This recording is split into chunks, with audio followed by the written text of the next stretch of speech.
Hello, my seventh class dearest students. I hope you all are fine.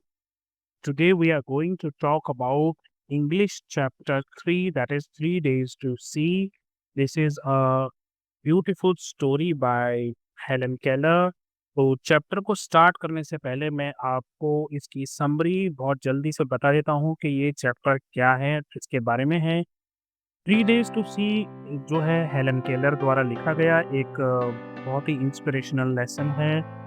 इसमें जो लेखिका है यानी कि हेलन केलर जो है वो बचपन से ही अंधी थी, लेकिन उन्होंने जीवन को बहुत ही गहराई से महसूस किया है। इस चैप्टर में हेलन जो है वो ऐसा इमेजिन करती हैं, विश करती हैं, कल्पना करती हैं कि उन्हें सिर्फ 3 दिन के लिए अगर देखने की शक्ति मिल जाए, तो वे उन 3 दिनों में क्या-क्या देखना चाहेंगी। जैसे कि पहले दिन वे अपने दोस्तों और परिवार को देखना चाहेगी, जिनके प्यार और साथ से उनका जीवन सुंदर बना है। वे चाहती हैं कि आँखों से उनके चेहरे और भावनाओं को देख सकें। दूसरे दिन वे सूरज निकलने का जो ब्यूटीफुल सीन होता है वो देखना चाहती है और वे म्यूज़ियम जाना चाहती है ताकि इंसानों की तरक्की देख सके, जानवरों के ये ढाँचे हैं उनको देख सके, धरती का इतिहास देख सके। और तीसरे दिन वो ये उम्मीद करती है कि वो शहर की भीड़ देख सके, लोगों के कामकाज, उनके चेहरे के हाव-भाव और जीवन को देखना चाहती है।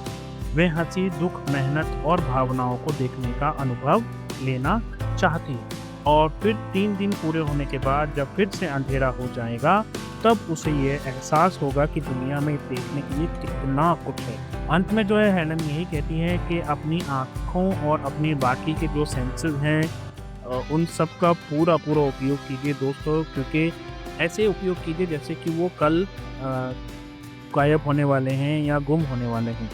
हर चीज़ को ध्यान से देखें, सुनें, छुएँ, सूंघें और उसका आनंद लें।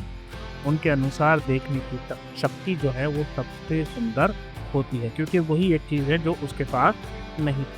तो हम चैप्टर के आगे चैप्टर की तरफ बढ़ते हैं दोस्तों। तो यहाँ पर सबसे पहले कुछ एक्टिविटीज़ हमें दी गई हैं। तो चैप्टर पढ़ने से पहले इन एक्टिविटीज़ को कर लेते हैं। Work in pairs, recall a visit to a place that you like, discuss the details of the place and write about the following.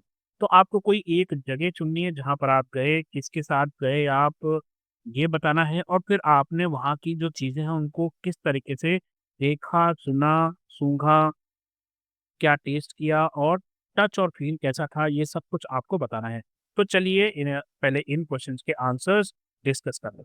तो मैंने यहाँ पर नेम ऑफ द प्लेस लिया है नेहरू ज़ूलॉजिकल पार्क, ये हैदराबाद में है दोस्तों। The person you went with, तो मैं गया था अपने पेरेंट्स और मेरे छोटे भाई के साथ। उसके बाद ये कुछ चीज़ें हैं जो हमसे पूछी गई है। The things that you could see, आपने वहाँ पर क्या-क्या देखा? So different animals like tigers, elephants, crocodile, deer, parrots, snakes. I also saw green trees, signboards and people walking around. क्या-क्या सुना? The roar of the lion, chirping of birds, laughing of children and announcements on the speaker. ये सब मैंने सुना। Smell क्या किया? The scent of fresh grass, animal food and sometimes an unpleasant smell near the animal cages. जो cage थे उसके पास में बदबू भी तो आएगी, क्योंकि वो गड़बड़ी भी तो करेंगे ना एनिमल्स। टेस्ट क्या किया? Ice cream and popcorn from the zoo canteen. आप चाहो तो आप कुछ और भी खा सकते हो। बिरयानी खा सकते हो हैदराबाद में, right? Touch and feel, cool air on my face, the iron railing and my brother's hand as we walk together. तो ये सब कुछ टच किया और फील किया। सेकंड क्वेश्चन जो इन्होंने हमें दिया है वो है how does this memory make you feel? आपको किस तरीके से फील कराती है ये वाली मेमोरी? तो it makes me feel happy and excited. I remember how much fun we had together and how amazing it was to see real animals so close. तो ये मुझे खुशी देती है, बहुत एक्साइटेड करती है और हमें बहुत मज़ा आया था जब हम वहाँ गए थे, हम साथ थे और इतने पास से रियल एनिमल्स को देखने का अपना ही अलग मज़ा होता है। सेकंड में था do you think your visit और experience would be different if you could not see और hear? Share your answers with your classmates and the teacher.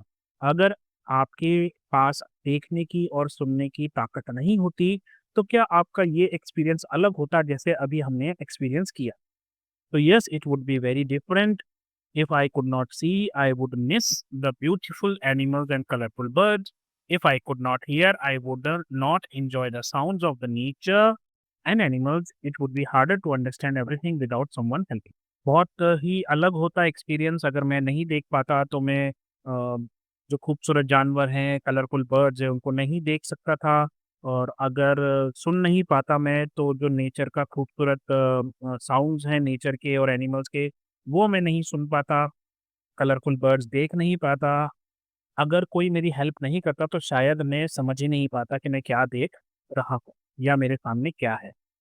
Did you know that our five senses are essential for us to experience and make sense of the world around us? तो हाँ, हमारी जो five senses होती हैं जैसे कि sight हो गया, hearing, smell, taste and touch, ये बहुत इंपॉर्टेंट है क्योंकि ये हमें हेल्प करती हैं एक्सपीरियंस करने का कि हमारा जो वर्ल्ड है, इर्द-गिर्द जो हमारी दुनिया है वो कैसी है। चलिए, अब बात करते हैं चैप्टर की। Let us read. ऐसा करते हैं एक-एक पैराग्राफ को पढ़ते हैं और फिर आपको समझाते हैं। आई who cannot see find hundreds of things to interest me through mere touch. I feel the delicate symmetry of a leaf. I pass my hands lovingly about the smooth skin of a silver birch or the rough, shaggy bark of a pine.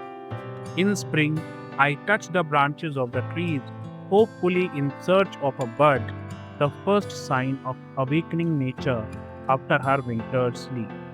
Occasionally, I am very fortunate. I place my hand gently on a small tree and feel the happy quiver of a bird in full song. मैं जो देख नहीं सकती, सिर्फ छूकर ही बहुत सी चीज़ों में दिलचस्पी लेती हूँ। मैं पत्ते की सुंदर बनावट को महसूस करती हूँ। मैं चांदी के रंग वाले एक पेड़ की बहुत ही मुलायम और चिकनी छाल या फिर एक पाइन का जो पेड़ होता है, जो चीड़ का पेड़ है, उसकी खुरदरी और मोटी छाल को छूती हूँ। बसंत में मैं पेड़ों की टहनियों को छूती हूँ और ये देखने की कोशिश करती हूँ कि कोई कली आई है या नहीं।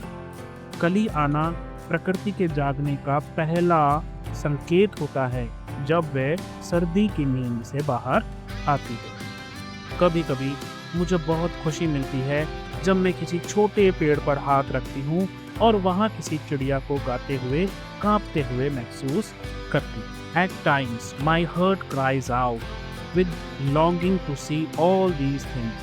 If I can get so much pleasure from mere touch, how much more beauty must be revealed by the sight? And I have imagined what I should most like to see if I were given the use of my eyes, say, for just 3 days. कई बार मेरा दिल तड़प उठता है कि काश मैं ये सब देख पाती।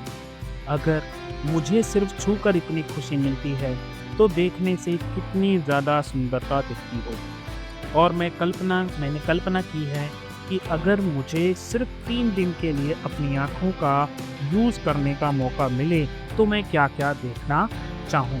I should divide the period into 3 parts. On the first day, I should want to see the people whose kindness and companionship have made my life worthwhile. I do not know what it is to see into the heart of a friend through that window of the soul, the eye. मैं उन 3 दिनों को 3 हिस्सों में बांटूंगी। पहले दिन मैं उन लोगों को देखना चाहूँगी जिनके प्यार और साथ ने मेरे जीवन को जीने लायक बनाया है। मैं नहीं जानती कि किसी की आंखों में देखकर दोस्ती को कैसे महसूस किया जाता है। हाँ, मैं उन्हीं आंखों की बात कर रही हूँ जिसे आत्मा की खिड़की भी कहा जाता है। I can only see through my fingertips the outline of a face. I can detect laughter, sorrow and other obvious emotions. I know my friends from the feel of their faces. मैं सिर्फ अपनी उंगलियों से चेहरे का आकार छूकर महसूस कर सकती। मैं हंसी, दुख और कुछ भावनाओं को पहचान सकती हूँ। मैं अपने दोस्तों को उनके चेहरे को छूकर ही पहचानती हूँ। The next day, I should arise with the dawn and see the thrilling miracle by which the night is transformed into day. I should behold with awe of magnificent panorama of light with which the sun awakens the sleeping earth. This day, I should devote to a hasty glimpse of the world, past and present. I should want to see the pageant of a man's progress, and so I should go to the museum. There, my eyes would see condensed history of the earth, animals, and the races of men pictured in their native environment, gigantic carcasses of dinosaurs and mastodons that roamed the earth before a man appeared, with his tiny stature and powerful brain to conquer the animal world. अगले दिन मैं सूरज निकलने से पहले उठूंगी और उस अद्भुत चमत्कार को देखूंगी जिससे रात जो है वो दिन में बदल जाती है। मैं हैरानी से उस सुंदर नज़ारे को देखूंगी जब सूरज सोई हुई धरती को रोशनी से जगा देगा। ये दिन मैं दुनिया के अतीत और वर्तमान यानी कि पास्ट और प्रेजेंट को जल्दी जल्दी देखने में बिताऊंगा। मैं इंसान की तरक्की की झलक देखना चाहूँगी, इसलिए मैं म्यूज़ियम जाऊँगी। वहाँ मेरी आंखें धरती के इतिहास को देख पाएंगी। जानवरों और इंसानों को उनके असली एनवायरनमेंट में दिखाया गया है। बड़े बड़े डायनासोर और मेस्टोडॉन जो कि हाथी जैसा एक बहुत बड़ा जानवर था, उनके कंकाल देखने को मिलेंगे जो इंसान के आने से पहले धरती पर घूमते थे। और फिर इंसान आया जो शरीर से छोटा तो था लेकिन दिमाग से बहुत ताकतवर था, जिसने जानवरों पर राज किया। The following morning, I should again greet the dawn, anxious to discover new delights, new revelation of beauty. Today, this third day, I shall spend in the work-a-day world amid the haunts of men going about the business of life. The city becomes my destination. First, I stand at a busy corner, merely looking at the people, trying by the sight of them to understand something of their daily lives. I see smiles and I am happy. I see serious determination and I am proud. I see suffering and I am compassionate. अगली सुबह मैं फिर से सूरज का स्वागत करूंगी, नए सुख और सुंदर चीज़ों की खोज में। आज तीसरे दिन मैं आम लोगों की दुनिया में जाऊंगी, वहाँ जहाँ लोग अपने काम में व्यस्त रहते हैं। मेरा सफ़र शहर की ओर होगा। सबसे पहले मैं किसी बिजी चौराहे पर खड़ी हो जाऊंगी, बस लोगों को देखूंगी और उनकी डेली लाइफ को समझने की कोशिश करूंगी। मैं हंसी देखूंगी और खुश हो जाऊंगी। मैं मेहनत और लगन को देखूंगी और गर्व महसूस करूंगी, और अगर मैं दुख देखूंगी तो मैं दया महसूस करूंगी। At midnight, permanent night would close in on me again. Naturally, in those 3 short days, I should not have seen all I wanted to see. Only when darkness had again descended upon me should I realize how much I had left unseen. आधी रात को मेरे लिए फिर से हमेशा के लिए अंधेरा हो जाएगा। स्वाभाविक है कि उन 3 दिनों में, जो कि बहुत छोटे थे, मैं सब कुछ तो देख नहीं पाऊंगी जो मैं देखना चाहती हूँ, लेकिन जब फिर से अंधेरा लौट आएगा तब मुझे महसूस होगा मैंने कितना कुछ नहीं देखा है। I, who am blind, can give one hint to those who can see. Use your eyes as if tomorrow you would be stricken blind, and the same method can be applied to your other senses. Hear the music of voice, the song of a bird, the mighty strains of an orchestra, as if you would be stricken deaf tomorrow. Touch each object as if tomorrow your tactile sense would fail. Smell the perfume of flowers. Taste with relish each morsel, as if tomorrow you could never smell the taste and taste again. Make the most of every sense. Glory in all the facets of pleasure and beauty which the world reveals to you through the several means of contact which nature provides. But of all the senses, I am sure the sight must be most delightful. मैं जो अंधी हूँ, देख सकने वालों को एक सलाह देती हूँ। अपनी आँखों का इस्तेमाल ऐसे करो जैसे कल के बाद तुम्हें दिखाई ही नहीं देगा। और यही बात बाकी की आपकी जितनी भी सेंसेस हैं उन पर भी लागू होती है। आवाज़ को ऐसे सुनो जैसे कल से तुम बहरे हो जाओगे। हर चीज़ को इस तरह छुओ जैसे कल से तुम्हारी छूने की शक्ति चली जाएगी। फूलों की खुशबू को सूंघो, स्वाद के मज़े से चखो, जैसे कल से तुम ना कुछ सूंघ पाओगे, ना ही चख पाओगे। अपनी हर एक सेंस का पूरा-पूरा आनंद लो। नेचर ने जो सुंदरता और सुख हमें महसूस करने के लिए दिए हैं, उन्हें पूरी तरह से महसूस करो। लेकिन इन सब में मुझे यकीन है कि देखने की जो ताकत है, वो सबसे ज़्यादा सुंदर होती है। Helen Keller. तो ये चैप्टर हमें ये सिखाता है दोस्तों कि जो चीज़ हमारे पास है, हमें उसकी कदर नहीं होती तब तक जब तक वो चीज़ हमसे छिन ना जाए। जैसे हेलन केलर क्योंकि देख नहीं पाती थी, उसको लगता है कि देखने की ताकत जो है वो सबसे अनमोल है। अगले वीडियो में जब हम मिलेंगे तब हम इतने सारे क्वेश्चन आंसर्स को डिस्कस करेंगे। तब तक के लिए अपना ध्यान रखिए, मम्मी-पापा का कहना ज़रूर मानिए। इस चैनल को सब्सक्राइब नहीं किया है तो चैनल को सब्सक्राइब कर दीजिए, उससे मुझे ताकत मिलती है। तो आपका सब्सक्रिप्शन मेरी ताकत है। Thank you very much. Take care. Bye bye. Have fun. All the very best.